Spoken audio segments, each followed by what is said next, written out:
We're going to look at 6.4 and 6.5 today as we go through this. I'm going to look at World War I, the entirety of what's in our notes, the entirety of what you have, just because I think it'll make it a whole lot easier and kind of more concise.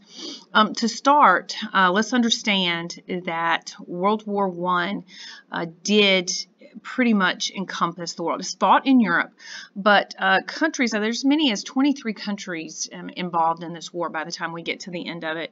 And its beginnings are much the same as what we see happening in the United States at the time. So this is going to sound pretty familiar because this is pretty much a European phenomenon that's happening. And in your notes, I got this, the main causes of World War I. And if you'll remember MAIN, that'll help a lot. There is a big movement of militarism. And this is the process by which a nation builds up its military might for the purpose of intimidating and deterring other countries. We have become imperialist nations, and you think about us as we grew. What do we need? Well, you need a navy, you need an army, because you've got to protect your routes, but also to protect your possessions, and sometimes not so much protect, but to maintain order. So militarism is going to make a lot of sense here. You also have alliances between countries in which they agree to help each other in the event of war or the threat of war. And just imagine that your neighbor begins to collect arms. Are you going to feel threatened or intimidated? And most of us would say, yeah. And so what you're going to do is you're also going to go out and build up your arms. That way, at least if something happens, you're ready. So once all these countries start getting friends who are militarizing, then it just kind of builds on itself. It's kind of a spiral. We talked about imperialism the last couple of days, but acquiring those overseas colonies.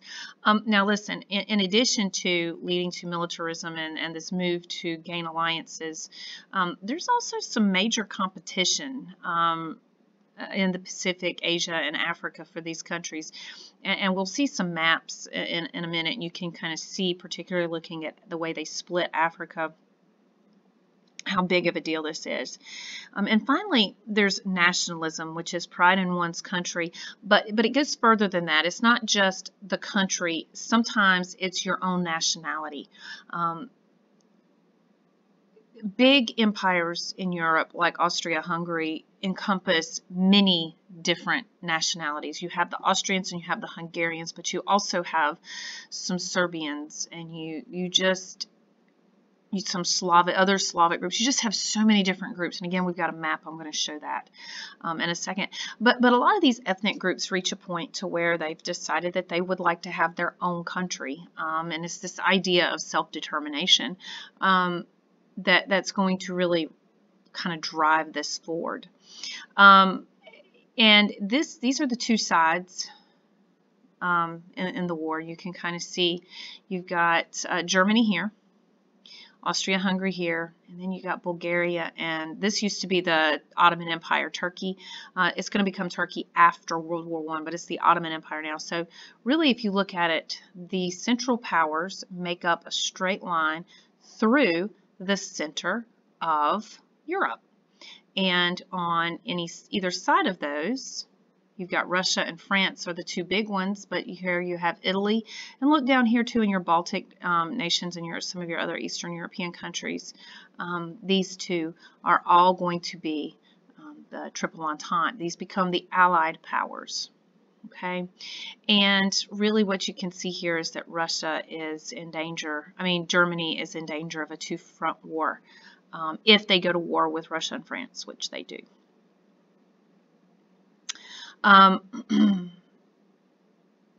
Again, talking about your colonies and talking about imperialism, and what you see here is how they've pretty much split up the world. Now, here you have the United States, and here's the Philippines way over here. You see how far away the Philippines are? But you can see too why we're concerned when we talked about the open door policy, when we talked about the concern over Japan becoming increasingly hostile. Okay, so the United States doesn't have much in the way of territory, but you look at your other countries. Look at Africa and how it's been split up. Okay. And over here in the Southeast Asia, you can see it too. This is Vietnam, and this is going to become an issue after World War II. We talked about the nationalism and the fact, look at all of this is getting into how many different ethnic groups exist, different nationalities that exist within Europe. And you go to Western and Eastern, Western and Northern Europe, it's pretty even, it's pretty monolithic. But looking down here, when you get here, this area in here is, that's all of those different groups. This is Austria-Hungary. And all of these different ethnic groups are within one particular country, and they're fighting it, and they want to be independent, and of course it's going to become impossible. And up here is Germany, and so they're going to have some of the same, but most of your ethnic issues are going to happen in Austria-Hungary. The war itself gets started with the assassination of Archduke Franz Ferdinand. He's the heir to the Austro-Hungarian throne, and he and his wife are going to visit Bosnia. And they're there on a goodwill trip. And I don't know if there was any real big business that they had to attend to there, but they're there to make things better. They know that this is an unstable area. They know that there's a lot going on down here, and they know that it's ready to blow, I guess is the best way of putting that. This is the powder keg of Europe. And so there's a lot of nationalistic Serbs who are in this area of Bosnia who felt like Bosnia belonged to Serbia instead of Austria-Hungary. And one of those nationalistic groups is called the Black Hand. And there is a young man, a 19-year-old, by the name of Gavrilo Princip, who is going to assassinate the Archduke and his wife. He's going to kill them both. He's going to just step off of the curb. He has a pistol. He's going to point it into the car, and he is going to kill them both. That's Gavrilo Princip right there. And that's them laid out for their funeral. But the real issue beyond that is how this very localized assassination leads to a world war. If you think about it, what does this have to do with anybody else? What does anything, it happened like right here, what does that have to do with people in Britain or in France or in Russia or even way over here in the United States? And the answer is nothing. A lot of people don't know much about that. The reason it becomes important and an issue is because of that alliance system. Austria-Hungary is going to blame Serbia. Serbia had probably nothing to do with this. And they're going to threaten them with war. This happens on June 23rd, 1914, and they give them 1 month to accept a list of ultimatums. And if you don't accept them, then we go to war. Believe it or not, Serbia is going to accept all but the last. And the last one was one, it would have required them giving up their sovereignty, and so they backed up and they said no. But Serbia has an alliance with Russia. Russia has a lot of sympathy for the Serbs, and so Russia begins to mobilize. They begin to get ready for war. Now I'm going to go back to our map And I'm going to show you how this is going to kind of work out. Here's Serbia, who is blamed. Look at how tiny Serbia is compared to Austria-Hungary. And this happened right around here. This little area that it happened in was right here. So you can see, too, how close they are to Serbia. So Russia, Moscow's way up here, they're going to begin to mobilize. But understand it takes a long time. Russia is huge for them to get ready for war. So as they're getting ready, Austria-Hungary has an alliance with Germany. Now, Germany can just declare war on Serbia, but the problem is that Russia is their ally, but Russia also has an ally in France. So, if they declare war on Russia, then France is going to declare war on them. So, Germany has a plan for this called the Schlieffen Plan, and so they're going to declare war on both Russia and France at the same time. Now, y'all listen, France has had nothing to do with anything at this point, and they're just going to kind of get drug into it. And Britain, who is also in this triple entente, is also going to declare war on Germany. So if we're looking at this from a who's declaring war on whom kind of thing, it looks like Germany is starting this, and I guess in a way they probably could be given a lot of the blame for this.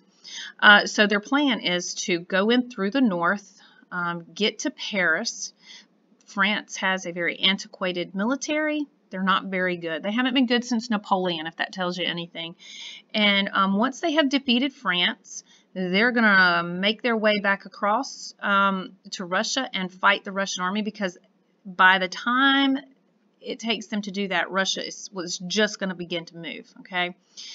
Problems will arise, and that as they get through Belgium, they're going to get bogged down right here in the north of France, and both sides are going to dig in, literally, and we're going to begin a long, protracted trench war, and it's going to take forever. So this is just a really, I don't want to call it complicated. It's not really complicated. It's just, you know, kind of weird.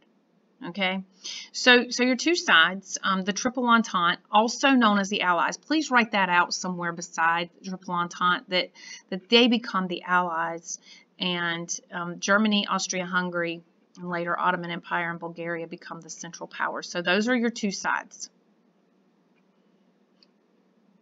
Now, the U.S.'s response is neutrality. We don't have a dog in that fight. And pretty quickly, the war begins on July 23rd is when all of that breaks down.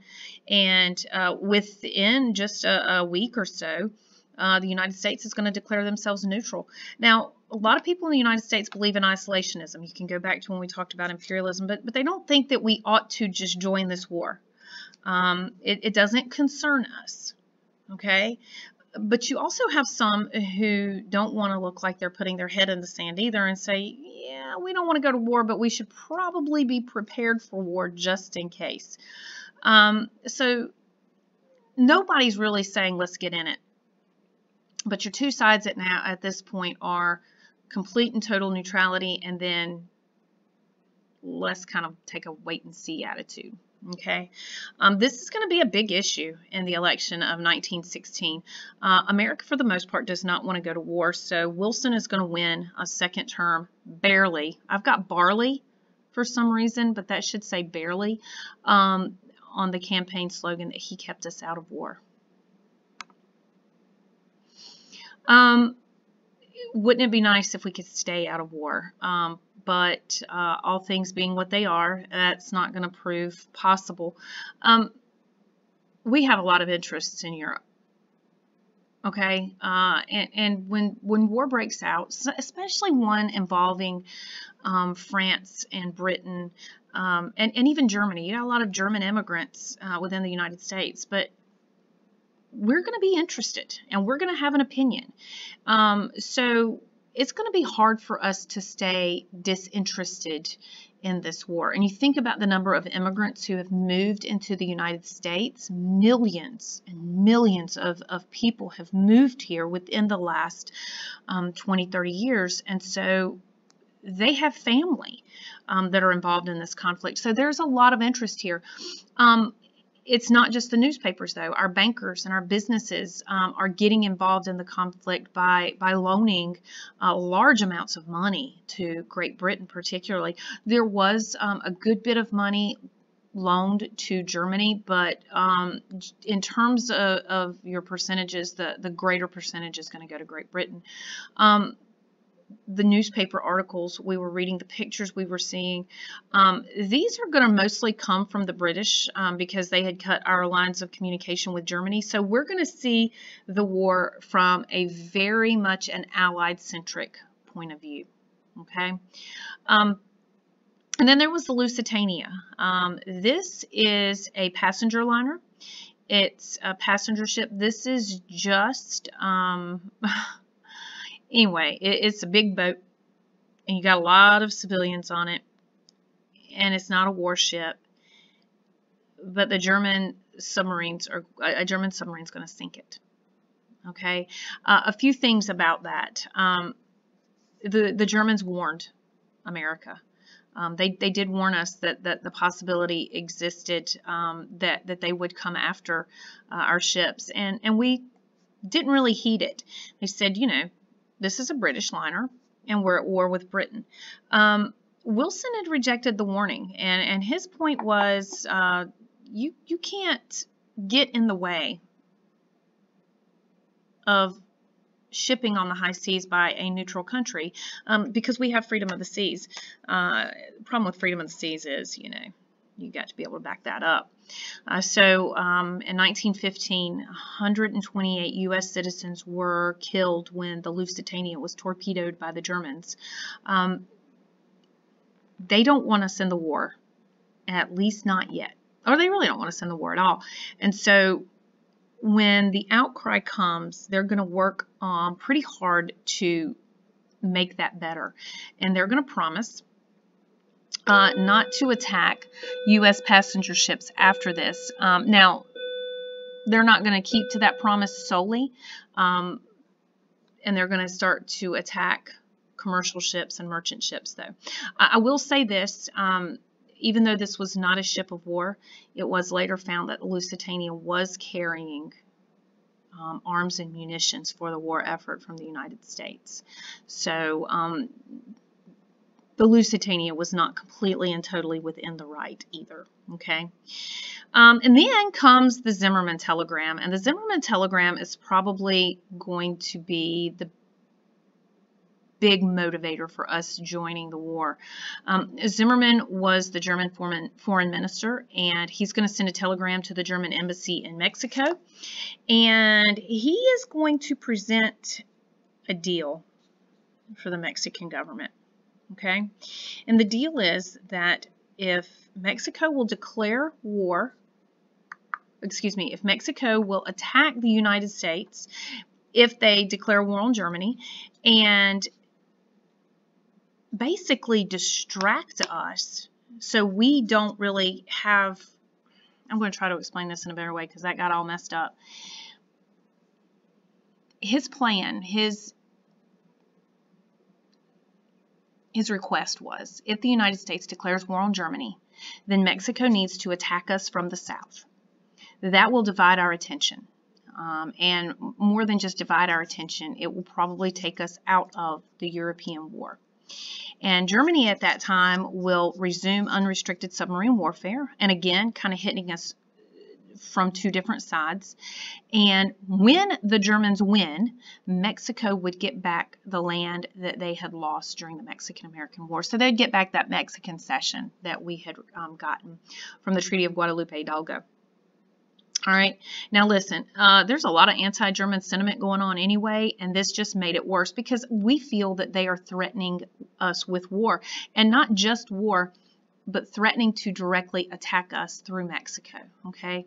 Wilson is going to go to Congress, and he's going to make the case for war by proclaiming that we need to make the world safe for democracy, and so we are going to declare war on Germany in 1917. This war is different than we have ever fought. It is, this is a new age. This is really one of the first modern, we can look at it as a very modern war using modern warfare, modern weapons. New technology in this war is the machine gun. Not an AR type machine gun, but a better model of machine gun than what we had seen in the past, the Hotchkiss gun and things like that. But it's a heavy gun, and you have to carry it around, pull it on a wagon. We also see hand grenades. Again, hand grenades have been used during the Civil War, but these are going to be better hand grenades. They're going to be more efficient hand grenades, probably more stable hand grenades. Poisonous gas is going to make its debut, and it is particularly horrifying. Mustard gas and chlorine. It either burns the skin or it causes your lungs to fill up with fluid, and both can kill and do in many cases. And I say sadly because this leads to some very serious injuries. Blindness, burns, lung disease, or just lung ailments. You also see the tank, and the tank was developed by the British, and the first time the Germans saw it, they ran scared. It's a scary thing the first time you see it. Now, we would laugh at these tanks because they look so much different than what we are used to seeing now. But they did an amazing job. They just were able to run over anything and everything, and they were terrifying.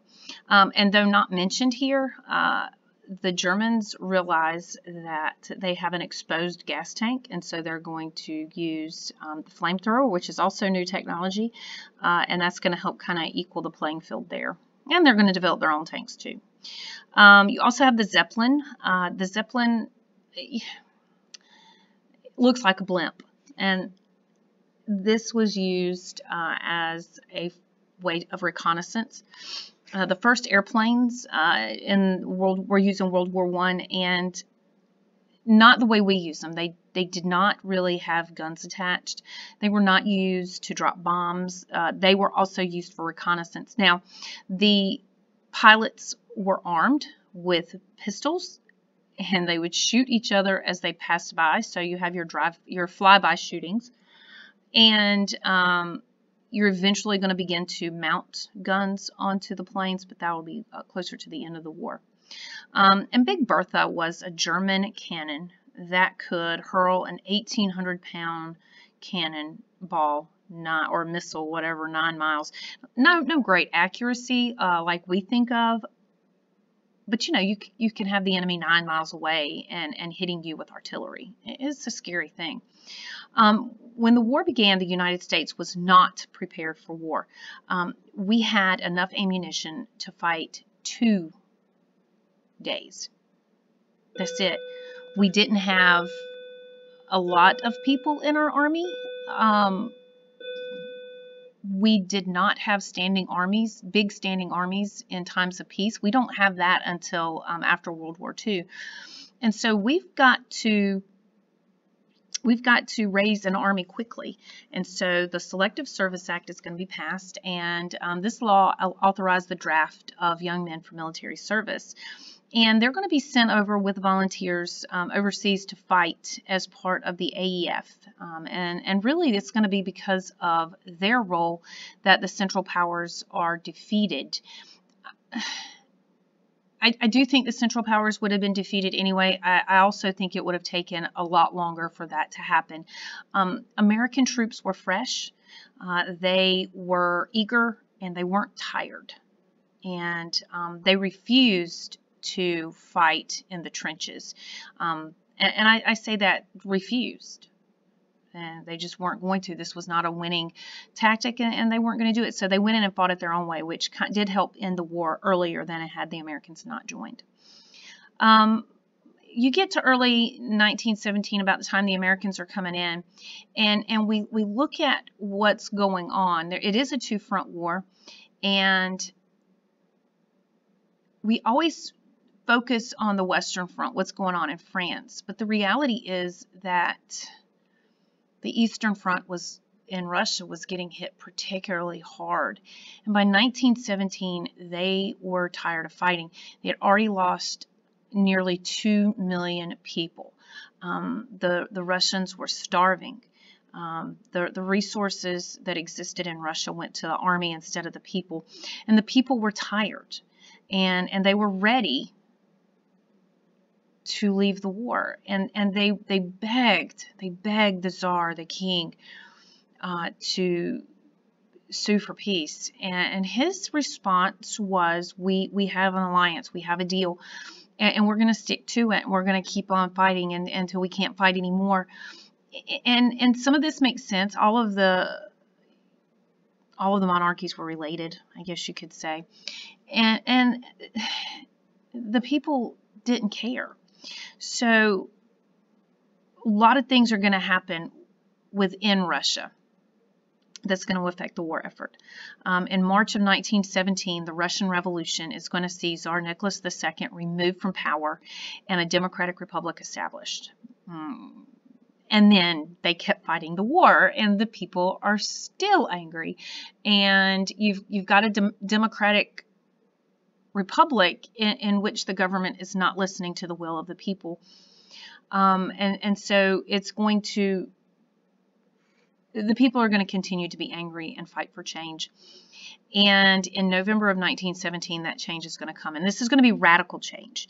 The Germans have allowed a Russian revolutionary who was living in exile to travel to Russia. This would be Vladimir Lenin. And in November 17th, he is going to launch the Bolshevik Revolution. And it's going to be quick. It's going to be dirty. The Bolsheviks are going to take over the country. They're going to establish a communist regime. This is the first communist country that we're going to see. And they're going to pull Russia from the war. They're just going to pull them out. Pardon my typos again. And not too much longer, they're going to, the Tsar had been removed from power. Now they're going to arrest the Tsar and his family.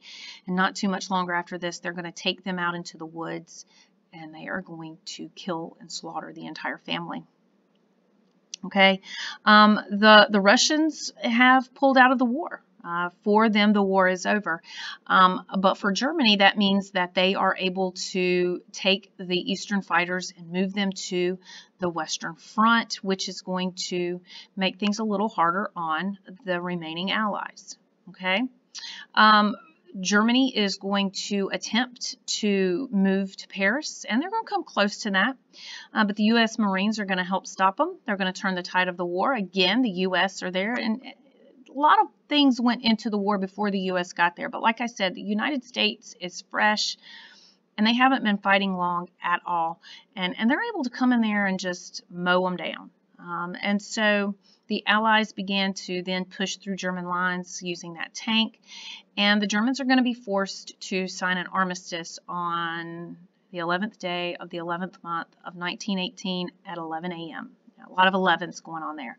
And this became known as Armistice Day, and then, of course, we know it today as Veterans Day. The peace treaty it's different than what some people wanted it to be. How about that? Wilson himself, as president, went to the Versailles Peace Conference. Typically, our State Department handles that, and our diplomats handle that, and there's a reason for that. Wilson's a politician. He is not a diplomat.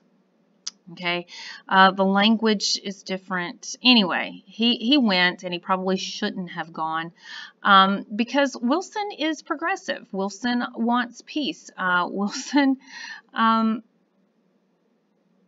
we didn't have as much skin in the fight as Britain and France did, and Italy. And so we're going over there saying, yeah, you know, kumbaya, let's hold hands, love. And so his goal is going to be much different than the others.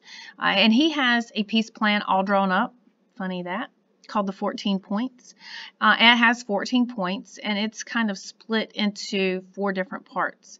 There are several points about the reduction of armaments, of weapons, of war, of ships, that kind of thing. Also, the right of self-determination for ethnic groups. Remember that map that had all of those different ethnic groups? Each one of them deserves their own country. Yeah.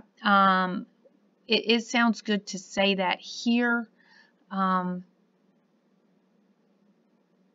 Thinking to how we treated the Native Americans, and we weren't calling for it here as opposed to there. I don't know. Of course, that's not going to be popular. The idea of freedom of the seas. That said, now we have always believed in freedom of the seas in the United States. It's a part of the Marine anthem. You know, Jefferson fighting off the pirates in Tripoli. Not Jefferson himself, but you know, as president, his administration. And finally, point 14 was the League of Nations. This is a precursor to the United Nations, and its whole idea is to stop the causes of war. That's where people would go to engage in diplomacy, you know, and instead of going to war, we would, you know, talk about it. Again, kumbaya, hold hands, we love you. Wilson is looking for what he calls a peace without victory. And again, maybe sounds great in theory, but not in reality. He believed that a peace that was imposed by a victor on a loser would only give birth to resentment and to conflict. And there's truth in this, especially when you consider how harsh the Treaty of Versailles actually was. Because Britain, France, and Italy, the other 3 parts of the Big Four, wanted retribution. They wanted revenge. They wanted punishment for Germany. The United States had lost hardly any lives compared to Britain, France, and Italy. It's also telling who is not in this list. Russia lost more men than the countries, and yet they weren't involved. And they did sign a separate peace. But there was also some anger toward Russia too, and you're going to see that that's going to have some effect also. Germany had to accept total responsibility of the war. In all honesty, Germany had a lot of responsibility in this. But if you look at which countries were militaristic and which had alliances and which were involved in imperialism and which of them had nationalism, that was all of them. But Germany is forced to accept total responsibility for the war. They also had to pay a huge amount of reparations, $33 billion US. Okay, and of course they can't pay that. It's going to lead to depression and bitterness, and ultimately it's going to give rise to Adolf Hitler and of course World War II. So major cause of World War II is World War I, or the Treaty of Versailles, which ended World War I. You can imagine this was not a popular treaty. Wilson didn't like this treaty, and he's going to do everything he can. I don't have this on here, but he's going to do everything he can, though, just to get, he gives up all parts of his 14 points just to get a League of Nations. So a League of Nations should also be listed on here for the Treaty of Versailles. He's going to get home and he's got to sell this to the Senate, because here's the reality. According to our Constitution, yes, you know, he can make a treaty all day long and he can even sign the treaty, but a treaty has to be ratified by the Senate. Period. And he has to convince the Senate, then which you have a majority of Republicans, to accept the Treaty of Versailles, and they don't do it. They refuse it because of the League of Nations. There's also a lot who feel that this is too harsh of a treaty, but there's a lot of people who are afraid that the League of Nations would pull us into future wars, okay? But like I said, it's very partisan, Republicans versus Democrats, and the Republicans will win, okay? society during the war, American society during the war, had really pulled together to win this war. I am not going to say that they didn't do it because the government wasn't helping out. But the American people really came together to get this done. The War Industries Board is going to regulate the nation's economy, and it's going to go out there and look for those. It's going to allocate natural resources that we need. We need steel for ships and steel for tanks and steel for this and that. It's going to get the steel and it's going to give it to those industries, and it's going to make the U.S. Military goods, and we're going to ship it over and use it for the war effort. We're going to retool much of our economy, much of our industry too, so we can get these things done and built. We're going to make sure that the public is on board with this through various forms of propaganda with the Committee on Public Information. We've got posters, and you've got, newspaper articles. You've got this group of men called the Minutemen who go out throughout the country and give little 1-minute speeches about how important it is to support the war effort. You've got war bond drives, that kind of thing. You've got the Food Administration, who was led by future President Herbert Hoover, and he's got to somehow or another get the U.S. population on board to conserve food that could be used for the war effort. This is all voluntary. There is no system of forced rationing like we see with World War II. And he did this by getting people to agree to start victory gardens, and then go 1 day a week without meat. Meatless Monday. No cereals or breads on Wednesday, Wheatless Wednesday. Salt and sugar were pulled from tables. So there was a lot of things to conserve. And it's not so much that food that day would go to Europe, but it's the idea that because we're consuming less, that's more we can send to Europe. Okay. Probably some of the most controversial, though, is the Espionage and Sedition Acts. And like I told you way back, with John Adams, during times of war or during times of conflict, our government does tend to limit our free speech. It happened during the Civil War, or I shouldn't just say free speech, I should say our rights. Lincoln is going to suspend habeas corpus. Adams, the second president, also, he had his Sedition Acts, Alien and Sedition Acts. So anyway, these laws limit the civil liberties in the name of protecting national security. Think of our Patriot Act after 9/11. So, and a lot of people seem to be willing to give up some of those rights, and others, of course, fight about it the whole time. But it was illegal to interfere with the draft, obstruct the sale of Liberty bonds. You couldn't speak out against or criticize the government, the Constitution, or the military. You couldn't, or the flag, the president. So it does violate free speech. After the war, people are tired. They're ready for life to be what it used to be. Let it go. And it's almost like they want to forget it. And they want to go back to what we were.